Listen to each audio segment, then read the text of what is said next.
বিসমিল্লাহির রহমানির রহিম। আমি শামীম আক্তার, প্রভাষক ইতিহাস, পল্লবী মহিলা ডিগ্রি কলেজ।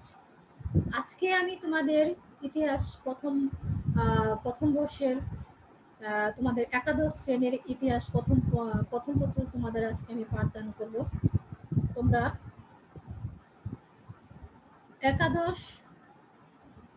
একাদশের মেয়েরা যারা আছো তারা সবাই জয়েন করে ফেলো।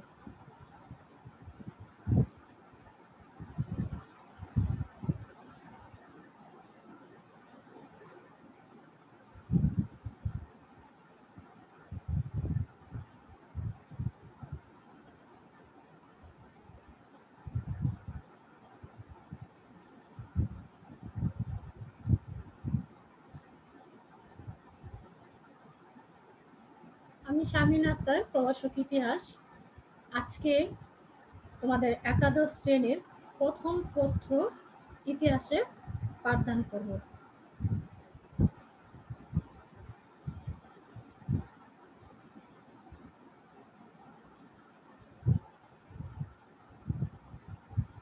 ইতিহাস প্রথম পত্র দেখো, এখানে তোমাদের আগে যে বিষয়গুলো নিয়ে আলোচনা করেছিলাম সবারই মনে আছে, আমি জানি তোমরা তোমরা সবাই ক্লাসগুলো দেখছো এবং সবাই তোমরা রেসপন্স করছো।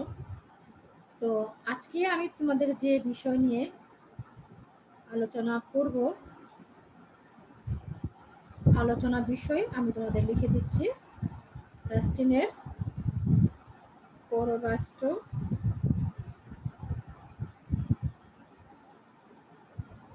নীতি।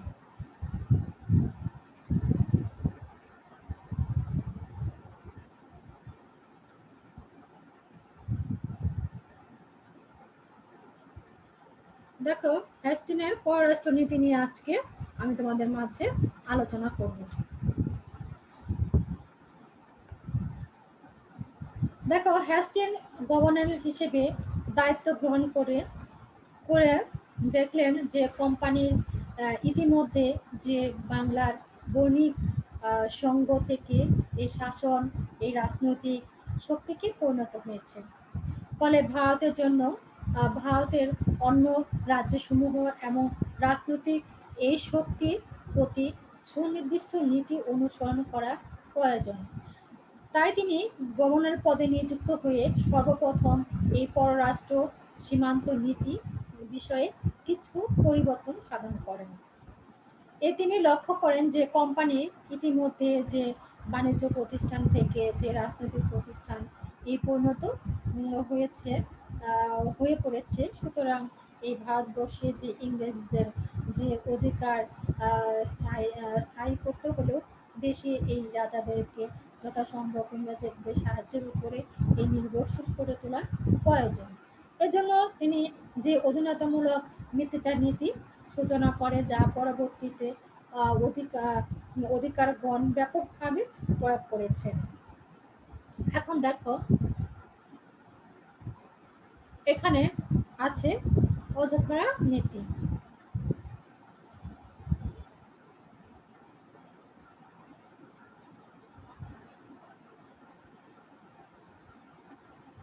অযোধ্যা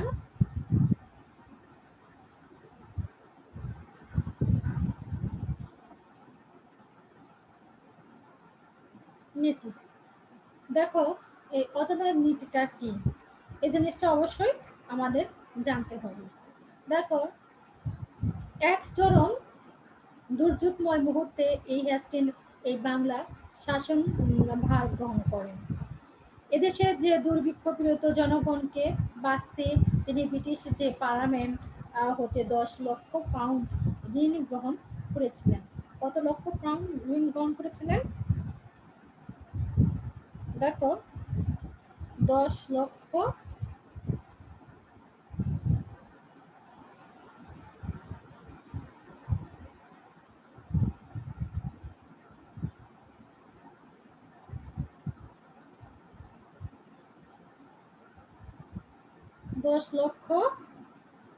পাউন্ড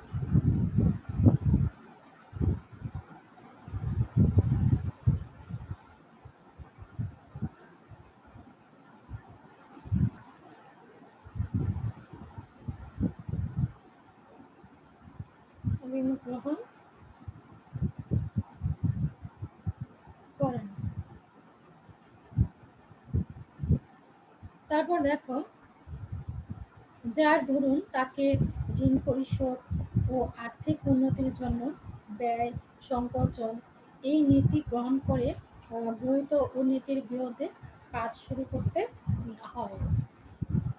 তারপর দেখো যে এই প্রেক্ষিতে তখন হ্যাস্টিন যে ইংরেজদের শত্রু এই মারাঠাদেরকে আশ্রয়ে বাস করা অজুহাতে এই সম্রাট শাহ আলমকে দেয় বার্ষিক 26 লক্ষ টাকা বদ্ধ বন্ধ করে দিয়েছিলেন, এবং সম্রাটের নিকট থেকে এই বারাণসী এই সন্ধি দ্বারা এই এলাহাবাদ বা কারা জেলায় দুটি অযোধ্যা এই নবাবকে 50 লক্ষ টাকা বিনিয়োগ প্রদান করে। এমনকি তার অর্থ উপার্জনের লালসা হতে ভাড়ানসিদ ও রাজ্য চৌসিং ও অযোধ্যা এই বেগমান ও রেহাই পায়নি।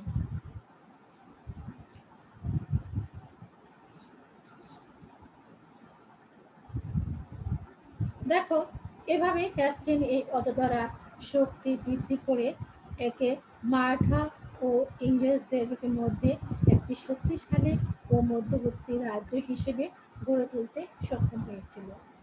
আর এটাই ছিল তার অযোধ্যা নীতির মূল উদ্দেশ্য। তাহলে অযোধ্যা নীতিটা আমরা দেখলাম।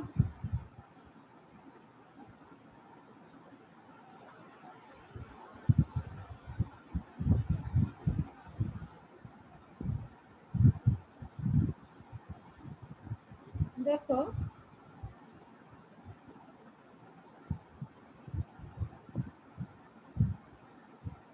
রোহিলা যুদ্ধ।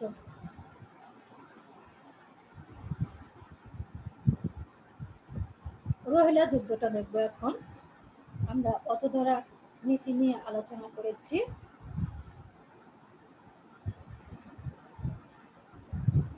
এখন আলোচনা করব রোহিলা যুদ্ধ।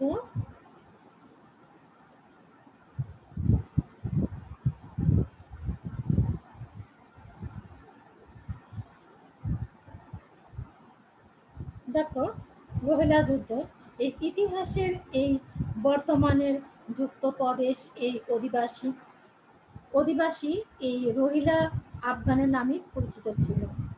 আগে থেকে এই অযোধ্যা এই নবাব সুজাদৌলার সাথে এই রোহিলা তেমন সম্ভাবনা ছিল না।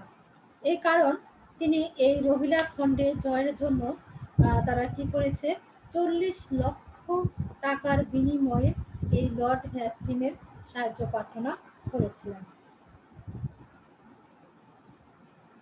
তারপর দেখো, 1774 খ্রিস্টাব্দের যে ইংরেজের বাহিনীর সাহায্য নবাব সুজাউদ্দৌলা মিরন ও কাটোয়া যুদ্ধে এই রোহিলাদেরকে পরাজিত করে এই রোহিলা খণ্ডে রাজ্যভুক্ত করে নেন।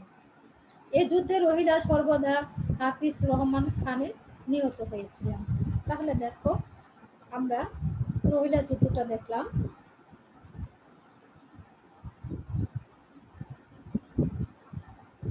এখানে দেখব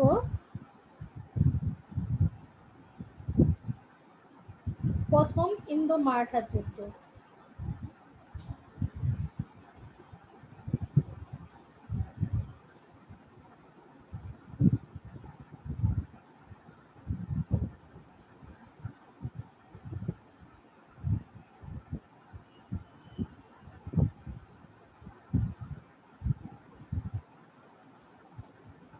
দেখো, এই বিষয়টা একটু খেয়াল করো।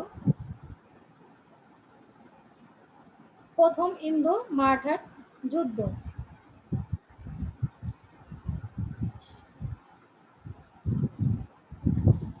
দেখো, হ্যাস্টিংয়ের শাসনামলে তার এই সীমান্ত বা পররাষ্ট্র এই নীতির অন্যতম ঘটনা হলো 1775 খ্রিস্টাব্দের এই মারাঠা যুদ্ধ। তাহলে এই জিনিসটা কিন্তু আমাদের জানতে হবে, কত খ্রিস্টাব্দে মারাঠার যুদ্ধ হয়েছিল? 1775।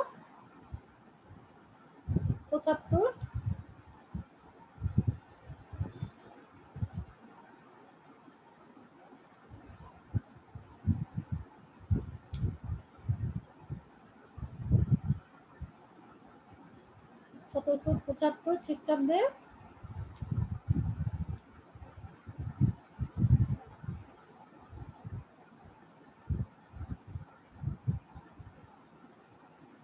হিন্দু মারাঠার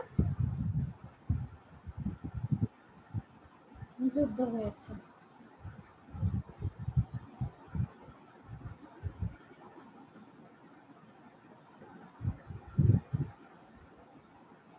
তাহলে 1775 খ্রিস্টাব্দে কি হয়েছিল? হিন্দু মারাঠার যুদ্ধ। তারপর দেখো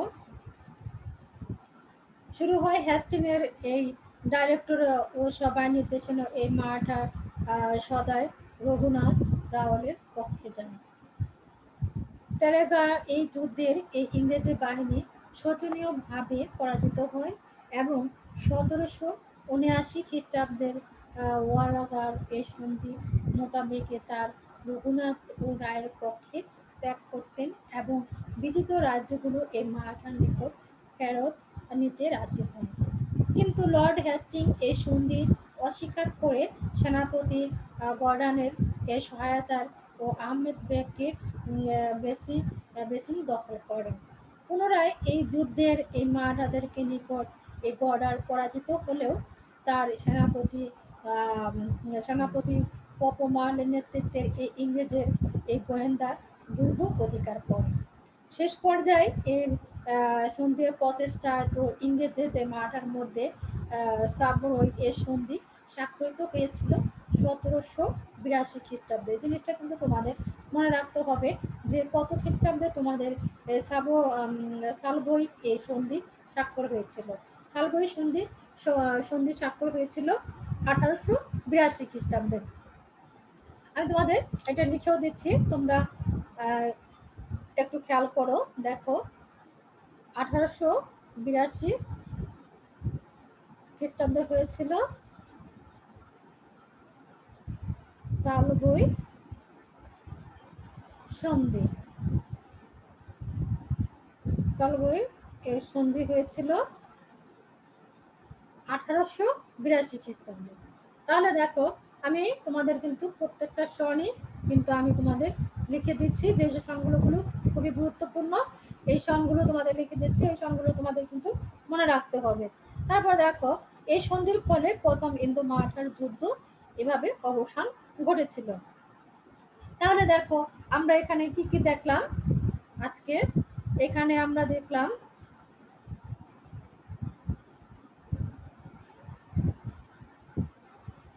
দেখো এখানে আমরা আজকে পেয়েছি কি,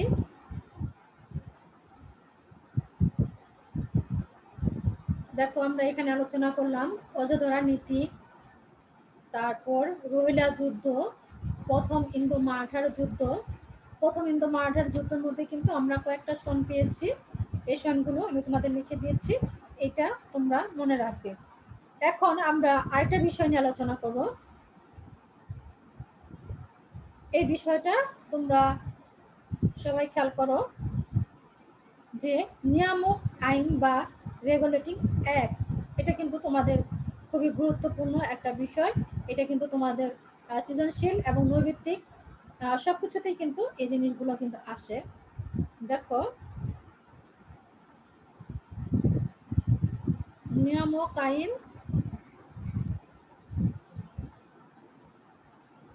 আইন বা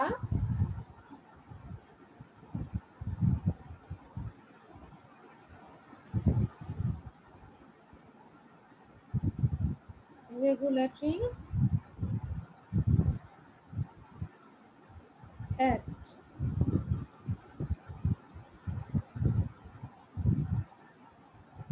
এটা কত সনে হয়েছিল? 1773 খ্রিস্টাব্দে। দেখো আমি কিন্তু প্রতিটাই কিন্তু তোমাদের সনগুলো কিন্তু লিখে দিচ্ছি পাশাপাশি, এই সনগুলো কিন্তু তোমরা মনে রাখবে। দেখো এখন আমরা জানবো নিয়ামক আইনটা কি। এটা কত সনে হয়েছিল? 1773 খ্রিস্টাব্দে। দেখো 1773 খ্রিস্টাব্দে এই রেগুলেটিং অ্যাক্ট ভারতের ব্রিটিশ শাসনের কাঠামো প্রবর্তনের একটি মাইলফলক হিসেবে কিন্তু পরিচিত।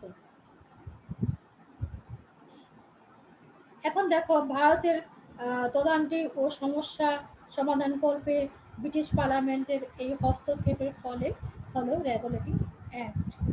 যেহেতু এই আইনের মুখ্য উদ্দেশ্য কি ছিলেন, এই কোম্পানির কার্যকলাপ নিয়ন্ত্রণ করা, সেহেতু এই আইন রেগুলেটিং ও নিয়ন্ত্রণে আইন নামে খ্যাত। ইংরেজ ইস্ট ইন্ডিয়া কোম্পানি এই গঠনতন্ত্র ও কোম্পানি ভারতীয় সাম্রাজ্য সম্পর্কে এই আইনটি ছিল এই পার্লামেন্ট ও কোম্পানি কর্তৃপক্ষের একটি অবসানমূলক ব্যবস্থা। এই আইনের মোতাবেক সর্বপ্রথম ইস্ট ইন্ডিয়া কোম্পানি কলকাতা ভিত্তিক কেন্দ্রিক সরকার প্রতিষ্ঠিত হয়েছে। অর্থাৎ এই আইন East India Company, British parliament ও ভারতীয়দের মধ্যে একটি আপোসনামা হিসেবে পরিচিত। তৎকালীন এই ব্রিটিশ ও প্রধানমন্ত্রী লর্ড নর্থ ও আইনটি কি করেছে, কি প্রণয়ন করেছেন। এজন্য এই আইনটি 1773 এটা কি করেছে, রেগুলেটিং, সংক্ষেপে এটিকে কি বলা হয়েছে, রেগুলেটিং অ্যাক্ট। এই আইনটির মাধ্যমে তারা কি করেছে, ইস্ট ইন্ডিয়া কোম্পানি তখন একটি বাণিজ্য সংস্কারের থেকে এই রাজনৈতিক সরকারে রূপান্তরিত হয়েছে। এখন দেখো এই প্রসঙ্গে যে মাইল ফলক এডওয়ার্ড গ্রন্থে যেটা পাওয়া গেছে, এটা দেখো এই আইনটি বাণিজ্য প্রতিষ্ঠানে হিসেবে কোম্পানির পতনের সূচনা করে। এই আইন দ্বারা এই কোম্পানির ব্যাপারে ইংল্যান্ডের মন্ত্রীকে ক্ষমতা ও পৃষ্ঠপোষকতা সম্ভাবনা পরিহার করা হয়। তাহলে দেখো আমরা রেগুলেটিং অ্যাক্ট সম্পর্কে কিন্তু আমরা অনেক কিছু কিন্তু জানতে পারছি। রেগুলেটিং অ্যাক্টের ধারা বা শর্ত সমূহগুলো আমরা দেখব।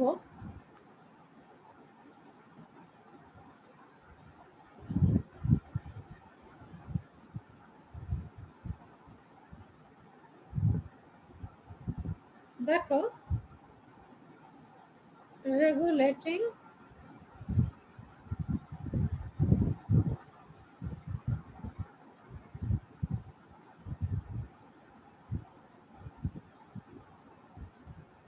অ্যাক্টের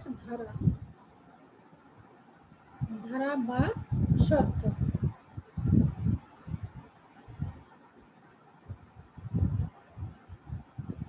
এখন আমরা এখানে ধারা বা শর্তগুলো কি কি আছে।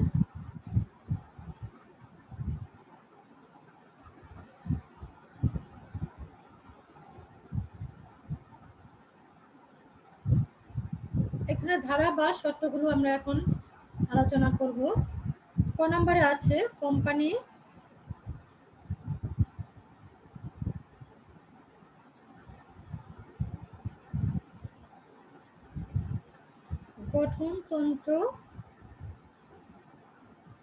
গঠনতন্ত্র সম্পর্ক।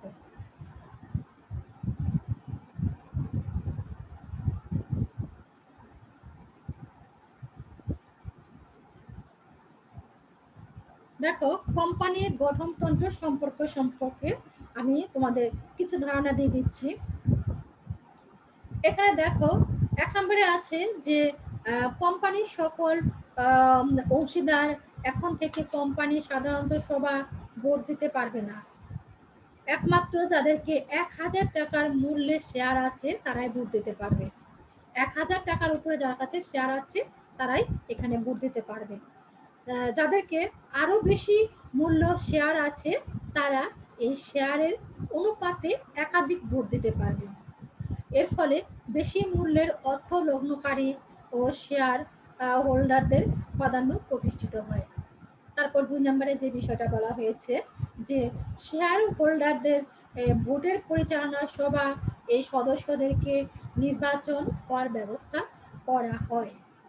আর 3 নম্বরে যে বিষয়টা বলা হয়েছে যে সিদ্ধান্ত হলো ডাইরেক্টরগণ মাত্র 4 বছরের জন্য নির্বাচিত হবে।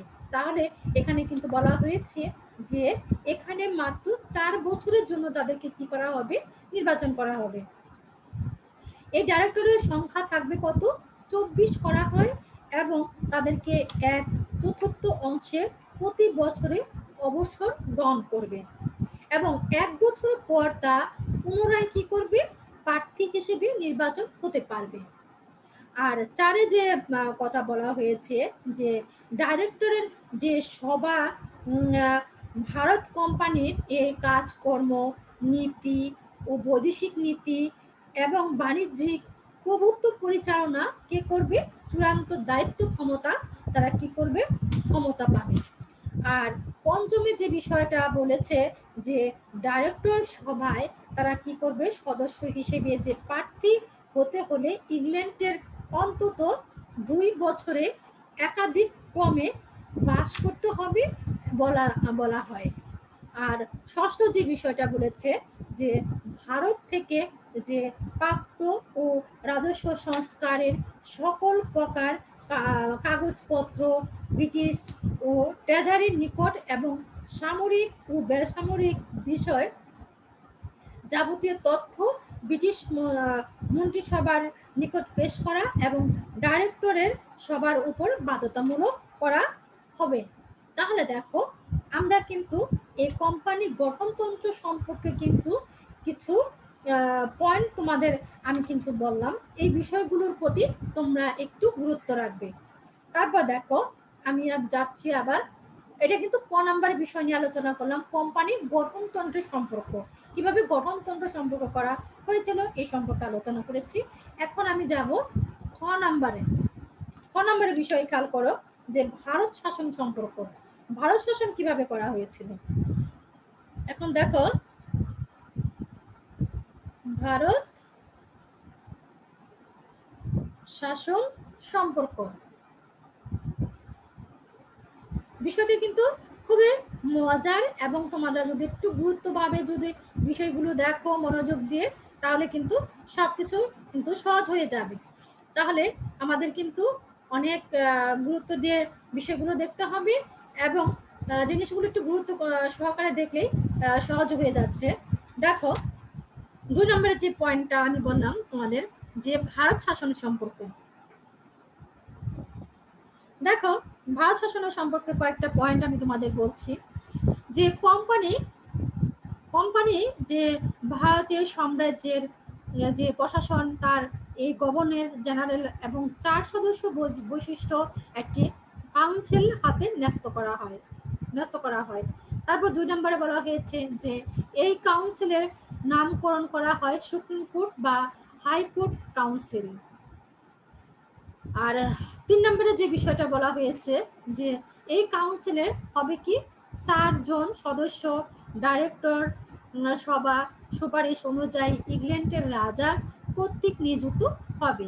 ভবিষ্যতে যে কর্মচারীদেরকে নিয়োগের অধিকার কোম্পানির হাতে ন্যস্ত থাকে। 4 থাকবে কি কাউন্সিলের সদস্য মেয়াদ ছিল 5 বছর। আর কাউন্সিলের সদস্যদের ভোটের সংখ্যা বিষয়ে মীমাংসা ও কর্মনীতি গ্রহণ করা হবে। কোনো বিষয়ে 6 যে বিষয়টা বলা হয়েছে যে কোনো বিষয়ে কাউন্সিলের 2 পক্ষে সমান ভোট হলেও সেই ক্ষেত্রে গভর্নর জেনারেল ও তার অতিরিক্ত ভোট দিয়ে এই নিষ্পত্তি করবে। আর সাথে বলা হয়েছে যে কলকাতার প্রেসিডেন্টের সামরিক বেসামরিক এই শাসনভার সপরিষদ গভর্নর জেনারেলের হাতে ন্যস্ত থাকবে। বিষয়টি রাজ্যের শাসনভার এবং বাংলা, বিহার, উড়িষ্যা এই রাজ্য আদায়ের ভার থাকবে গভর্নর জেনারেল হাতে। আর 9 যে বিষয়টা বলেছে যে যুদ্ধ শান্তি স্থাপনের ব্যাপারে অধ্যস্থ ও প্রেসিডেন্টগুলোকে কার্যকলাপে তথা করা অধিকার পরিষদ গভর্নর জেনারেল দেওয়া হবে। আর 10 বলেছেন রেগুলেটিং অ্যাক্ট অনুসারে ভারতীয় কোম্পানির প্রথম গভর্নর জেনারেল পদে নিযুক্ত হন ওয়ারেন হেস্টিং। এছাড়া তারা কি করা হয়েছে, কেভিন মনসর ও ভারোয়েল ও ফিলিপ ফ্রান্স ও পরিষদের প্রথম সদস্য তখন এখানে কি করা হয়েছে, নিযুক্ত হন। আর মাদ্রাস মুম্বাই প্রেসিডেন্টের জন্য একজন গভর্নর ও কাউন্সিলের ব্যবস্থা হয়। সাধারণত যে প্রশাসনিক ব্যবস্থা 2টি প্রেসিডেন্ট ফোর্ট উইলিয়াম প্রেসিডেন্ট ক্ষেত্রেও স্বতন্ত্র থাকবে বটে, কিন্তু যুদ্ধ ঘোষণা ও শান্তি স্থাপনের ব্যাপারে এখানে কিন্তু বলা হয়েছে যে প্রেসিডেন্টকে দুটি বাংলা গভর্নর জেনারেল এবং কাউন্সিলের অধীনে রাখা হয়। তাহলে কিন্তু আমরা 12টা বিষয় কিন্তু আমরা এখানে দেখলাম। তারপর দেখো 13 নম্বরে যে বিষয়টা বলা হয়েছে যে রেগুলেটিং অ্যাক্ট অনুযায়ী একজন প্রধান বিচারপতি ও অপর 3 জন সাধারণত বিচারপতিকে নিয়ে এই কলকাতা একটি সুপ্রিম কোর্ট স্থাপন করা হয়। আর 14 বলা হয়েছে স্যার ইউলিয়াস ইম্পেল সুপ্রিম কোর্টের প্রথম প্রধান বিচারপতি নিযুক্ত হন। আর সুষ্ঠু প্রশাসনের জন্য এই প্রয়োজনীয় আইন, নিয়ম কানুন এই প্রবর্তনের অধিকার গভর্নর জেনারেল ও কাউন্সিলকে দেওয়া হয়। গভর্নর জেনারেল ও কাউন্সিলের সদস্য বিচারপতিদেরকে জন্য উপযুক্ত বেতনের ব্যবস্থা হয়। কোম্পানির সকল এই কর্মচারী এই আদালতের ইখতিয়ারে ছিল। এই আদালতের সমান ইখতিয়ার দেওয়া হয়।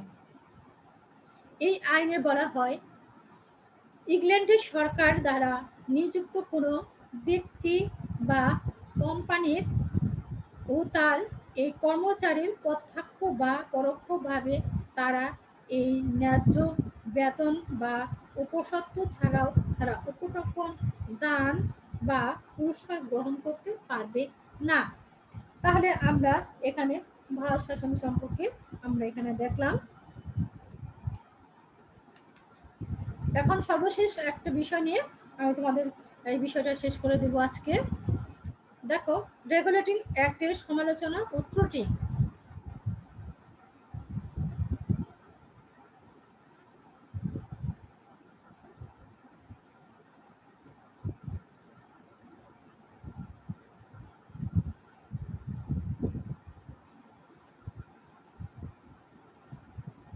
দেখো রেগুলেটিং অ্যাক্ট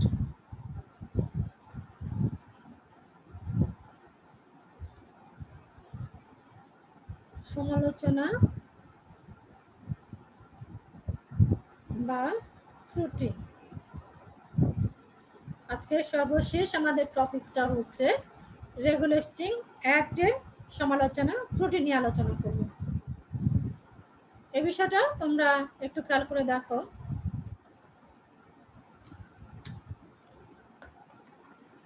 রেগুলেটিং অ্যাক্টের সমালোচনা বা ত্রুটি বিষয়গুলো কি কি? রেগুলেটিং অ্যাক্ট দ্বারা এই আইন, বিচার, এই কার্য নির্বাহক ক্ষমতাগুলোকে সুনির্দিষ্ট করা হয় এবং এটি নতুন প্রশাসনিক ব্যবস্থা এই ভিত্তিক রচনা করা হয়। কিন্তু এই আইনে ত্রুটিমুক্ত ছিল না।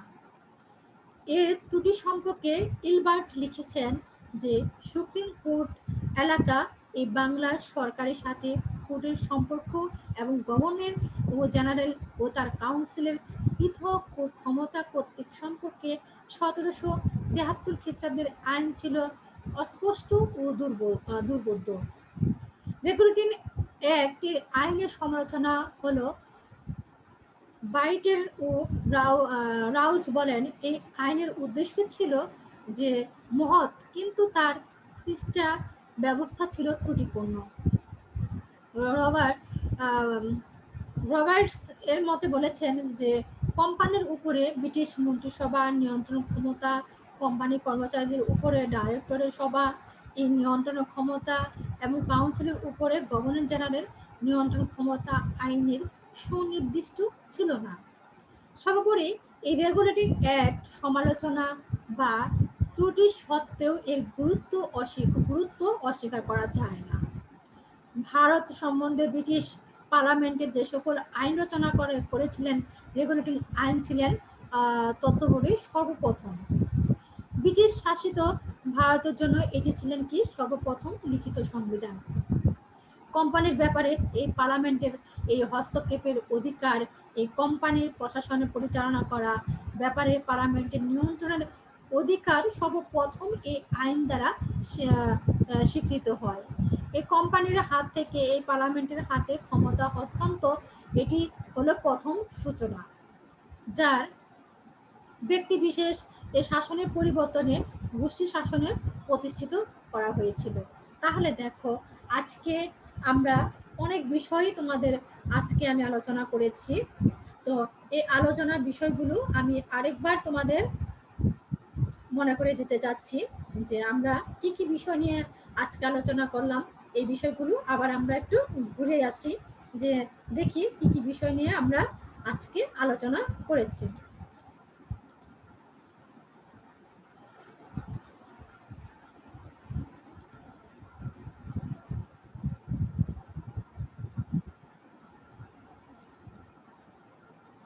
দেখো,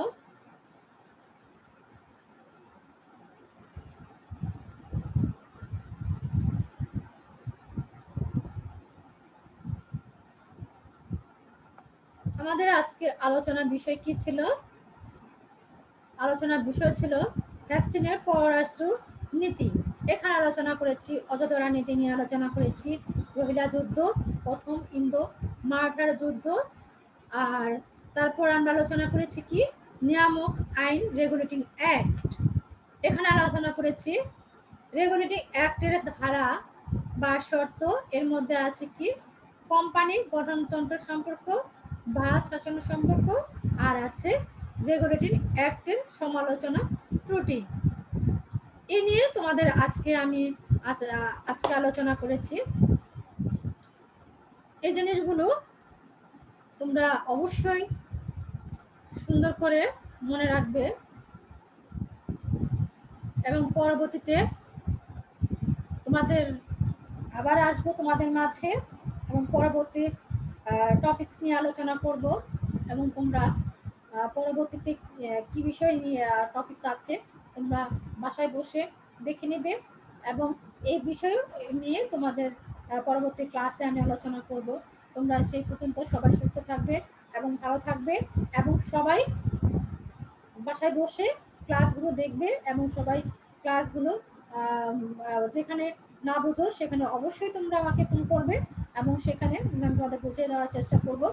এবং তোমরা বোঝার চেষ্টা করবে, এবং ক্লাসগুলো তোমরা প্রত্যেকটা মেয়ে তোমরা ক্লাস দেখবে, এবং ক্লাসগুলো তোমরা সবাই করার চেষ্টা করবে। তো এই পর্যন্ত আজকে আমি যা তোমাদের পড়িয়েছি, আমি এর মধ্যেও আমি অনেকগুলো মেয়েকে আমি দেখেছি, তোমরা অনেকেই তোমরা ক্লাসগুলো দেখছো এবং সুন্দরভাবে তোমরা রেসপন্স করছো, এজন্য তোমাদের অসংখ্য ধন্যবাদ। এবং আর তোমরা যারা এখনো দেখতে পাচ্ছ না, তোমরা দেখার চেষ্টা করবে এবং সুন্দরভাবে ক্লাসগুলো করার চেষ্টা করবে, বোঝার চেষ্টা করবে। এবং দেখো, তোমাদের কিন্তু সবগুলো টপিকস কিন্তু আমি তোমাদের শেষ করে দিয়েছি, এবং তারপরে আমি তোমাদের আবার তোমাদের পূর্ণ আলোচনা শুরু করেছি প্রথম থেকে। এবং যেহেতু আমরা প্রথম অধ্যায়ে আবার আমরা আলোচনা করতে যাচ্ছি, প্রথম অধ্যায় তোমরা প্রত্যেকটা মেয়ে সুন্দর করে ক্লাসগুলো দেখবে। তো আজকে আমি তোমাদের ক্লাস এখানে শেষ করব। এবং আজকে যারা তোমরা ক্লাসে ছিলে তোমাদের অবশ্যই অনেক অনেক ধন্যবাদ। এবং তোমরা ক্লাসে তোমরা সবাই থাকবে, ক্লাসগুলো দেখবে এবং ভালো করে পড়াশোনা করার চেষ্টা করবে। আজকে তোমাদের ক্লাস আমি এই পর্যন্ত শেষ করছি। সবাইকে ধন্যবাদ।